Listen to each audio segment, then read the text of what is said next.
Uhuru na nguvu. No. You looking at a free black man. Talk Black 360. You want to know what a free black man look like? Look at me. Uhuru na nguvu. Welcome to another dose of Talk Black 360. I am your host, Tino Blaine King, the Kool-Aid and Kush, the pioneer of black pragmatism. I've got a great show lined up for you today. Finally, in this final report on the Byron Allen case, we're going to look at a couple points, 3 points to be specific. One is Byron Allen never said he was for black people. So he's been absent in his career as a mogul, and all of a sudden here he is stating that he is fighting for our civil rights, and I just don't believe that to be the case. Secondly, this is a business deal. It's not a civil rights case. And lastly, what we want to do is find out, can those of us who are fighting for black liberation use the precedents that's going to be set in this case to refine our struggle and our fight. So let's start off with what I said when the case first hit the scene, because I did a couple podcasts, and on one of those podcasts, this is exactly what I said. So I want to go case step by step. Here we go. This disclaimer. Listen, there is no shade being thrown on Byron Allen. This is just an attempt to make sure that we are vetting those who claim to speak for us and to us and to be one of us. However, in this segment, what I am going to definitely lay out is that the brother may not have ever claimed to be one of us. Okay, yes, in fact, that is exactly what I said. And we're going to keep going. We're going to dig right into it. So let's take a look as we check his resume, or as we have checked his resume, to continue on those 3 points that I talked about. Take a look at this clip. That's right. So I sued Comcast and Charter, and at one point, the NAACP, Al Sharpton, and the Urban League. You don't speak for me. You speak for yourself. I speak for me and no one else. Walmart has given money to Al Sharpton, so he is the least expensive Negro. The numbers are just follow the money. Don't do business with real African-American owned companies. Just make a token. Give him $50,000 and a bucket of chicken, and we're good. You're attacking some of the, foundational people who have come out, although a lot of us in the liberation community don't agree with some of our elders and their positions that they're currently taking. We cannot in any way, shape, or form begin to disrespect the work that they have done in the past just because that work has now changed. And anyone who is sincere about working in black liberation would not do such a thing. But let's continue, because like I said, Byron Allen never actually said that, he was with us. I bought the Weather Channel to make it very clear to all of Wall Street, look at me as a global player, not as a black player. All right. I mean, look, it's pretty consistent. It's pretty consistent. These are his words, not mine. But we'll keep digging. Last question. With people that look like you and that came from similar situations as you, Yes. How are you helping those individuals? I do plenty of that. I mean, just sitting here and just speaking with the community and making sure, please understand, your civil rights are at stake. I'm not black, I'm OJ. I can go sit on a yacht in the south of France right now.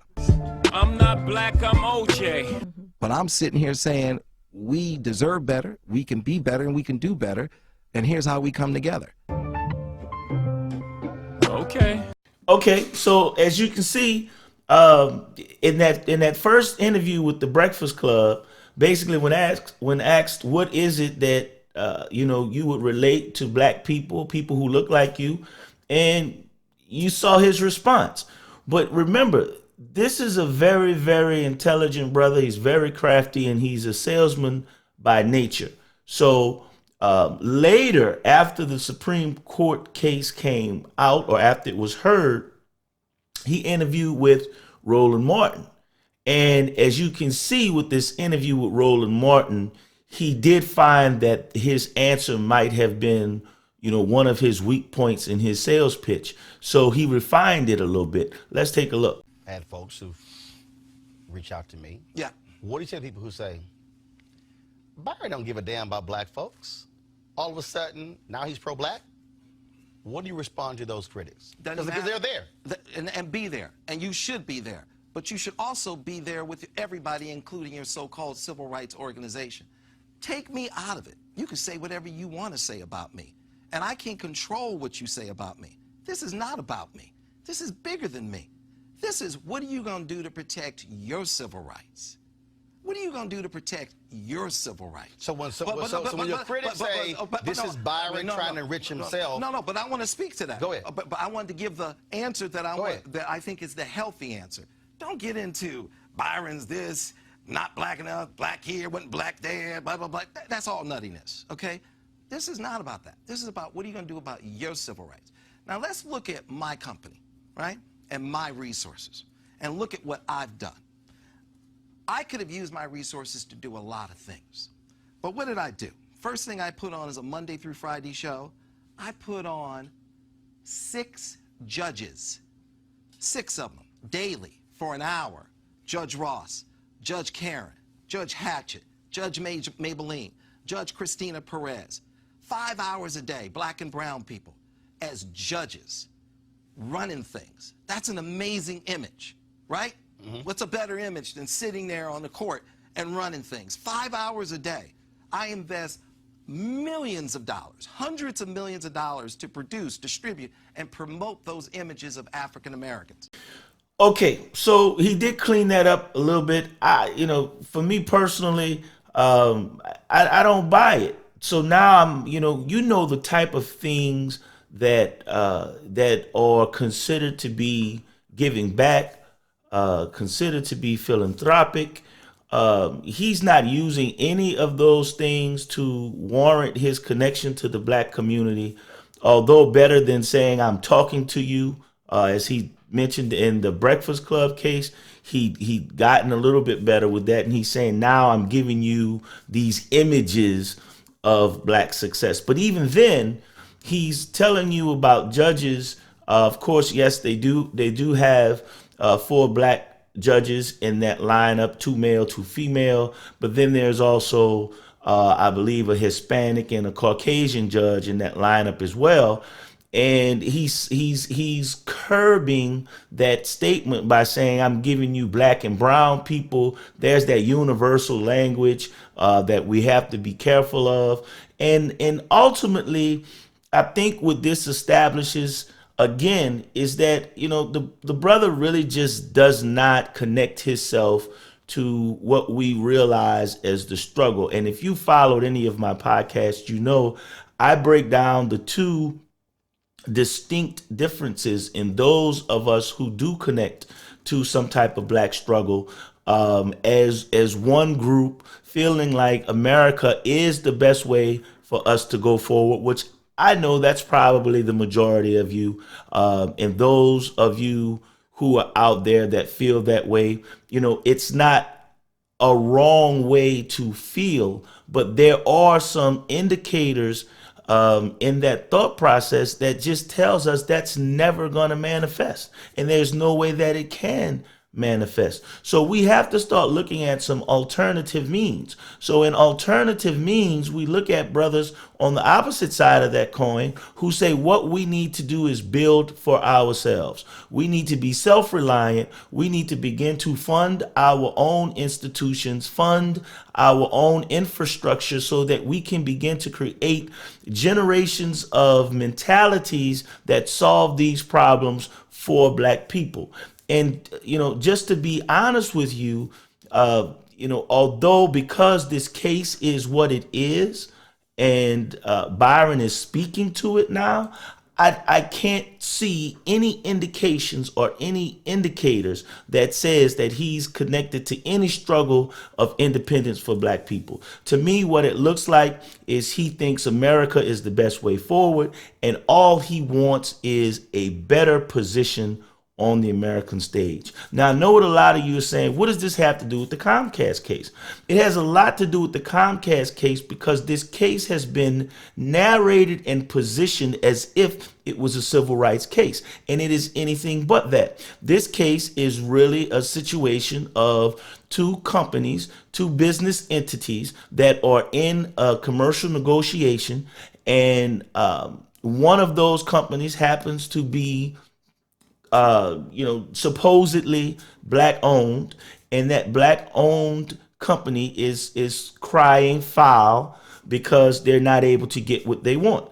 And they're willing to do, as you can see, almost anything to, get that $30 billion.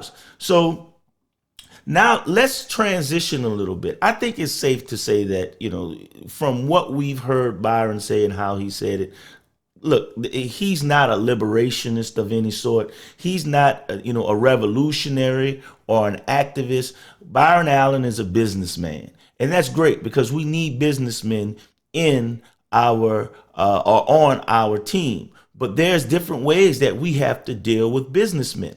So for right now, let's start looking at what some other people have said because, there is definitely value in this case, but we have to figure out what it is if we're going to use it to our advantage. Okay, so there's a brother by the name of, and he's often on the Roland Martin show, and I think his name is Hope Bryant. And let's look at what Hope says about Byron Allen's case. So if you want to have impact, you have to have scale, right? And you have to scale, if you're going to keep stepping up, there's different criteria for different folks in different strokes. So I think this is a commercial dispute. I think that it is wrongly placed to say that this is going to send black folks back 150 years. It's just, I don't think, respectfully not true.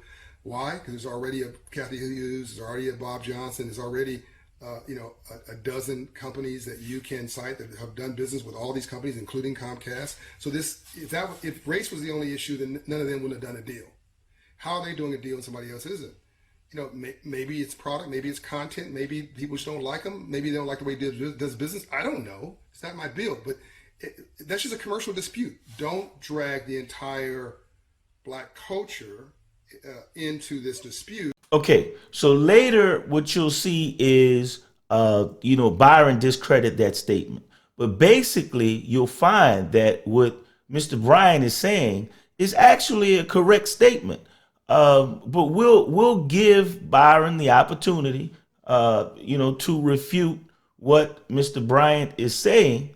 But let's just go ahead a little bit further and see what Byron is building up to before he says what the actual truth of this matter is. So let's take a look.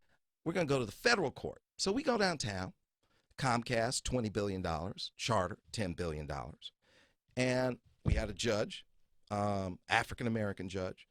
For whatever reason, he never met with us. He never met with any of us. And he wrote a two-paragraph dismissal twice. He dismissed it. I'm like, brother, this is a complicated case. I created it, and I don't understand it sometimes. It's going to need more than your 2 paragraphs. It's going to need, right? So that was Charter. So it got dismissed. I'm like, okay, so you're seeing this, from a different lens. And look, I know this is a complicated case, but it's an important case because we need to understand how money affects the things that some black people will do.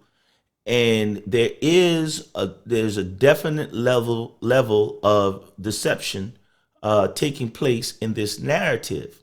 Now, some of that could be that, look, this is business and it's money, and sometimes, you've got to do what you've got to do regardless of who it hurts.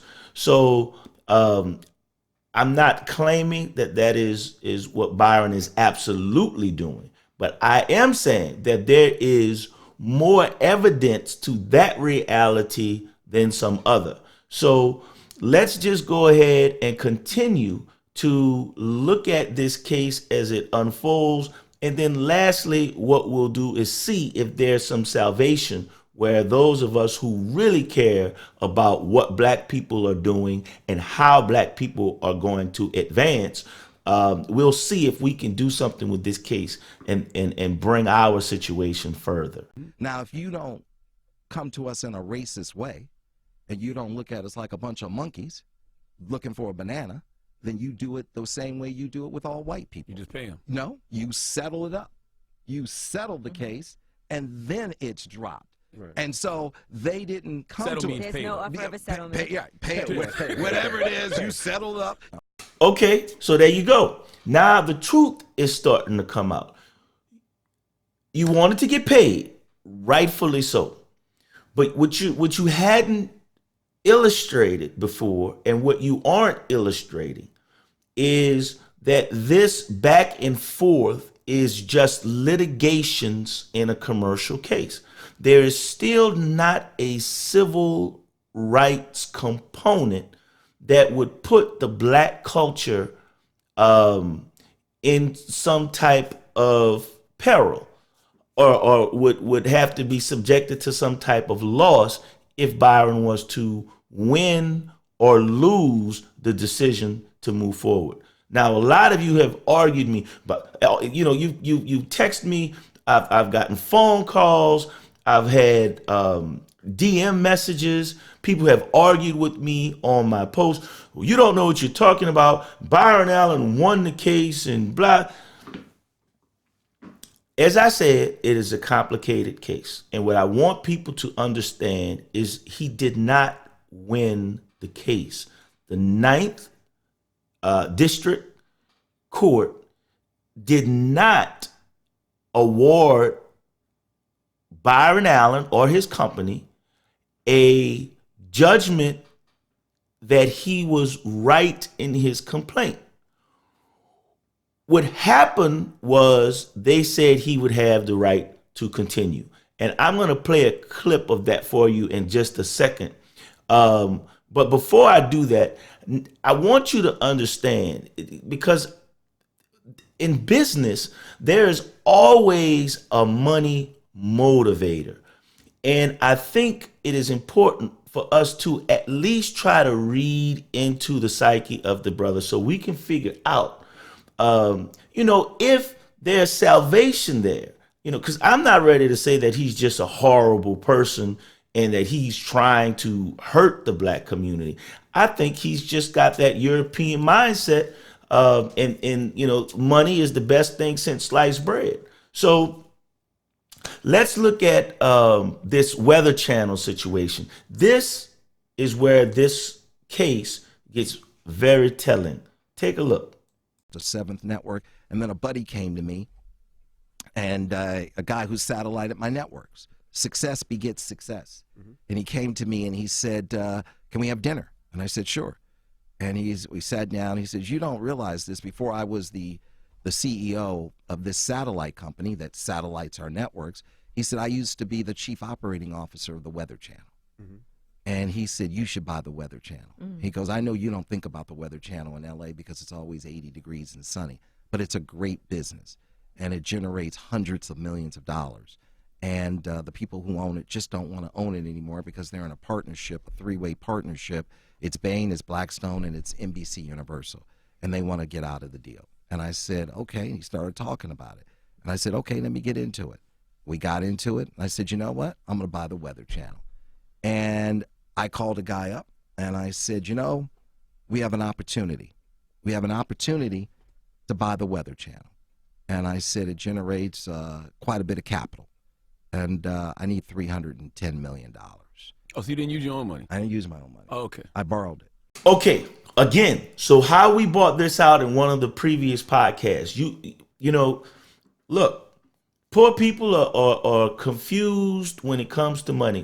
We just don't have a generational understanding of how money works, and we're easily deceived by the flash of people who speak about big numbers. You know, when you're trying to figure out how you're gonna get that $300 to pay the light bill, and somebody's talking about 100 million, 200 million, 300 million, there is no way that the average person could conceive that as something other than just uber rich and uber wealthy. But having a little bit of expertise in that arena, I will say that is not the case. It's never exactly what it seems, and there is the potential that this brother could be in trouble, and that could be some of his motivating factor. Is that a definite? No. Right now, that's my opinion, but there's a lot of supporting factors here. Excuse me. There's a lot of supporting factors here that would speak to that particular statement. So one of those factors is, as he just got finished talking, he talked about the Weather Channel, which was a purchase that I believe he made in 2018, might have been 2017. But what's important about that is that's his flagship. You know, Byron Allen's networks that he's, touting. Look, these things are unknown, unproven brands that, because of his business model, he's one of the few people who could possibly make it work. However, I will say that, knowing the advertising industry, he's operating a very risky business model. So I want you to take a look at this next clip. Keep in mind that what he said was he borrowed $310 million for the Weather Channel. $310 million he borrowed. He paid $310 million. So he borrowed 100% of the selling price of the asset. That's going to be important. So let's take a look at this next clip. And the Weather Channel is his latest target. Now, as you say, this was private equity owned, and Blackstone, Bain, and Comcast actually sold off the .com and the digital assets to IBM a few years back, and so now this is the TV channel. This is where everybody tunes in when hurricane fill in the blank is headed toward Florida or Texas or wherever. And although I can tell you, media companies such as my old company took a hard look at Weather Channel and couldn't make the numbers work. Interesting. When they did that deal, which included Comcast, if you recall, as well as Bain, we all sort of scratched our heads and we couldn't quite see where that went, because the fact is, Weather Channel, if you think about it, has been replaced with online. Okay, now that's interesting. It's interesting because, as you saw when analyzed, and look, this is not rocket science. The Weather Channel is not a highly sought after piece of content. The company was bought for $3.5 billion less than 10 years ago. And in a fire sale behavior, they start selling this thing off because it's losing value. The most valuable component of this Weather Channel would be its internet content. But its internet content, or its internet properties, were actually sold to IBM. So it's definitely a potential that Byron Allen has gotten himself into some financial trouble with this Weather Channel. But this is what I found interesting. In the clip that we played before that, in the Breakfast Club interview, he said that he bought the Weather Channel from, he said it was Bain, another company, but it was an investment group. And one of the companies that he named was NBC Universal.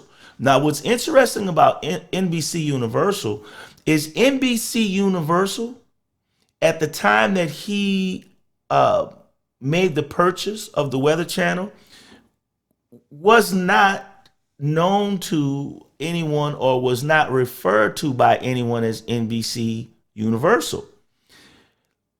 And it hadn't been since 2013.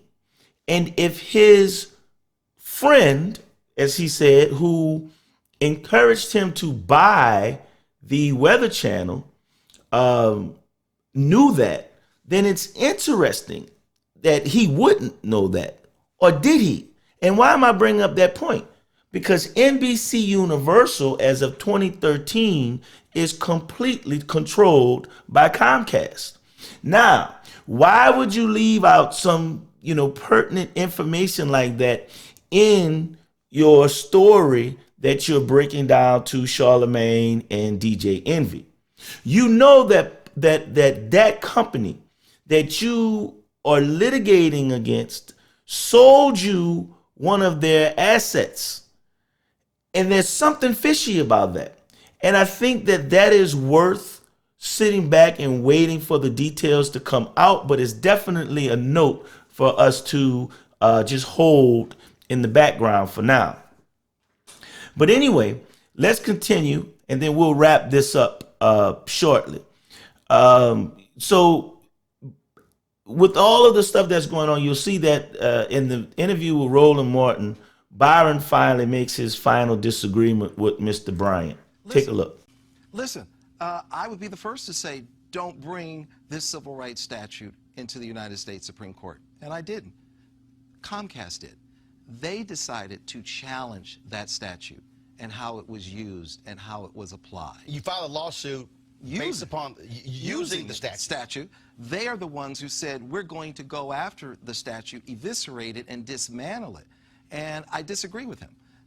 He doesn't know the entire history. You know. For folks who don't realize it, just so y'all understand, he doesn't realize it. Just for the folks who don't know, I mean, right, but he's speaking on something he doesn't know. And that's the problem. You have too many black folks who just don't know and don't know enough to say nothing. He doesn't know. So go ahead and school him. So no, just for the folks at home, again, who don't understand how these things happen.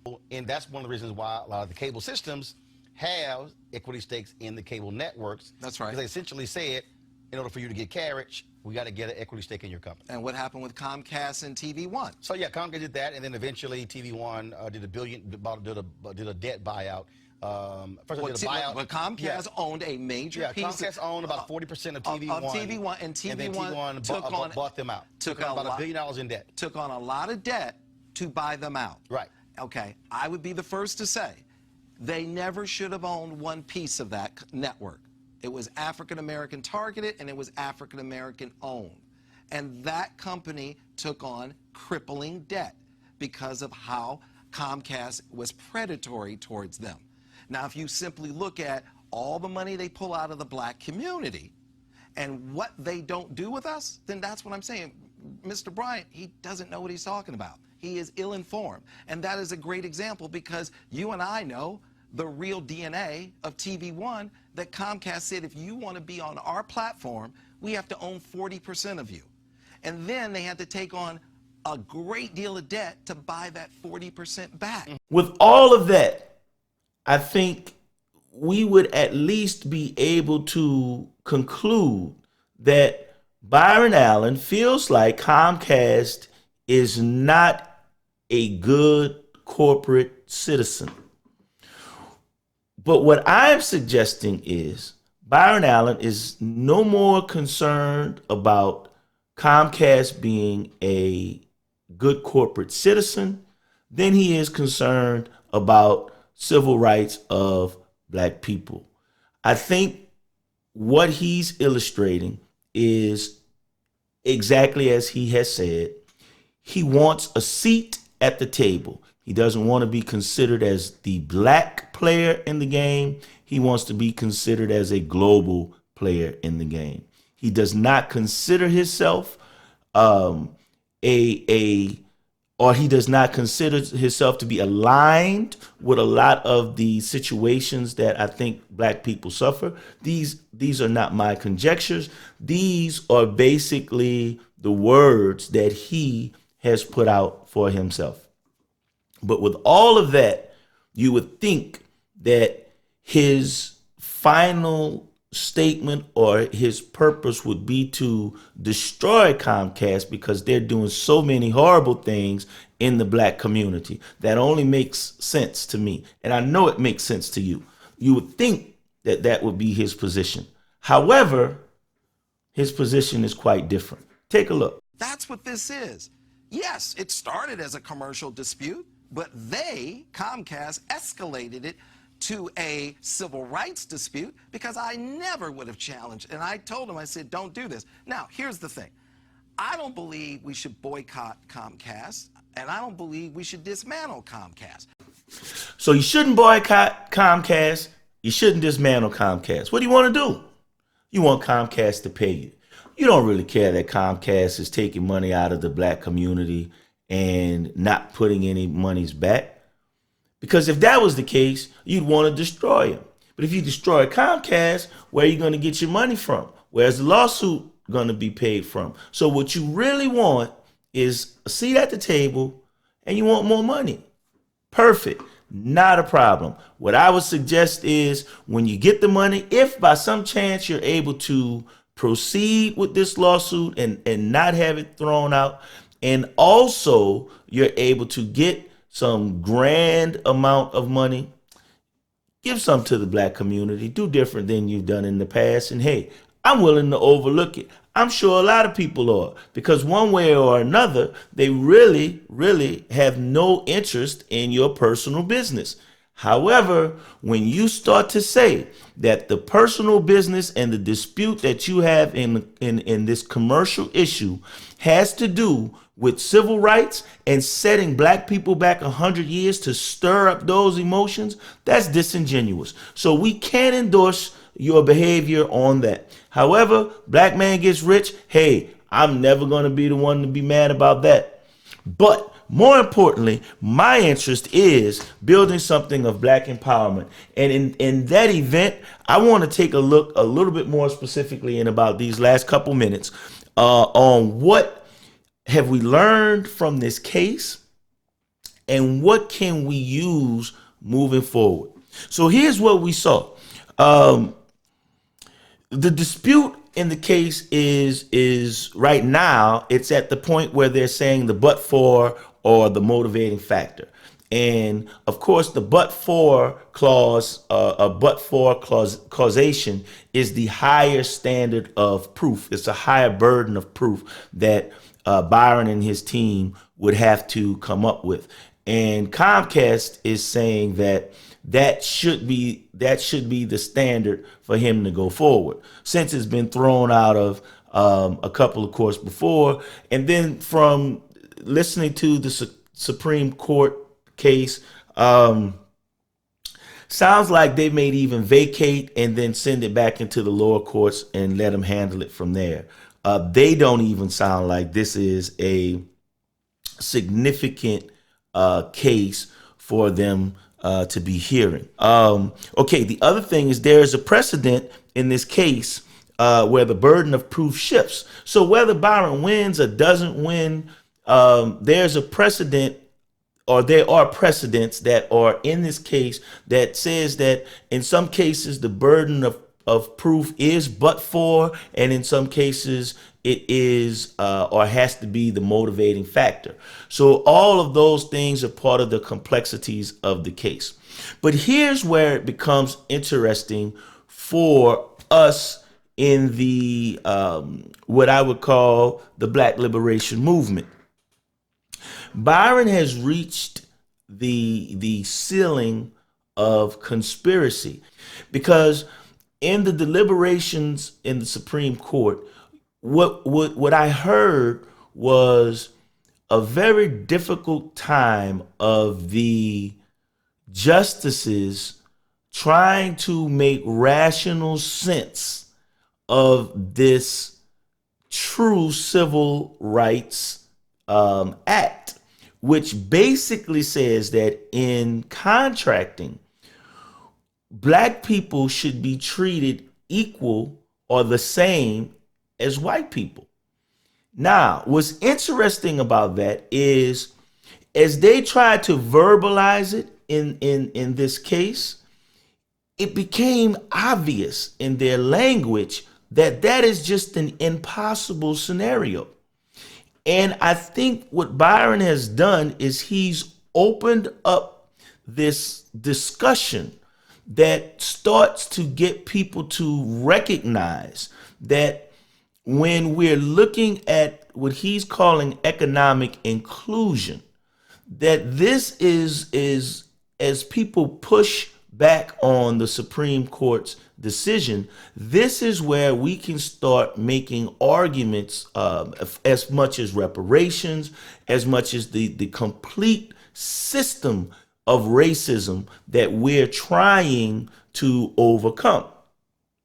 And from that, as we begin to chink at the armor of this white supremacist system, we will begin to maybe find funds that we can divert into building and empowering our people, our own systems, our own solutions, our own sovereignty, and our own ability to decide what our future and destiny is going to be. So I would like to conclude with saying that although I've been kind of harsh on the brother, all we were doing was just checking his resume. And, like I said, I don't think there's anything wrong with, black people wanting to be wealthy in America. But don't convolute, these situations to think or to make black people think that you're fighting for their civil rights. And so many of us has fallen for this, deceptive language that he's using. And it's a shame because it's complex. And to add another level of deception, I think, is just disingenuous. All right. I'm very, very long on this clip. This is the last time I'm going to really talk about this Byron Allen case. But in our private circles, we need to really dissect how we can use what the discovery of this case has brought about to begin to position ourselves to move forward with economic inclusion, and possibly something that we haven't talked about before, I haven't heard anyone talk about before, is this new term called corporate reparations or economic reparations. But we'll talk about that at a later date. I hope that you enjoyed. Comment below. I will definitely, try to respond to some of these comments. But look, if you don't know anything about the case, just listen. If you want to get information about the case, there is an interview with the Breakfast Club. There's an interview on the Griot. Sirius XM has done an interview. Byron Allen, I also think, has done some interviews with maybe the Wall Street Journal, and get some information. The amicus brief of the DOJ is online, and also the transcripts from the Supreme Court case is online. Get some information before you begin to put foolish comments in the comment section. All right. With that, I'm looking forward to your comments. Please like, share this video, and let's get this discussion going. The most intricate details of this video, if you had a black embassy to go to, it would be the place to discuss them. Nevertheless, since we don't, we have to play chess on our enemy stage. Other than that, all you have to do until the next time is stay strong and stay black. Ashe? This has been another dose of Talk Black 360. No.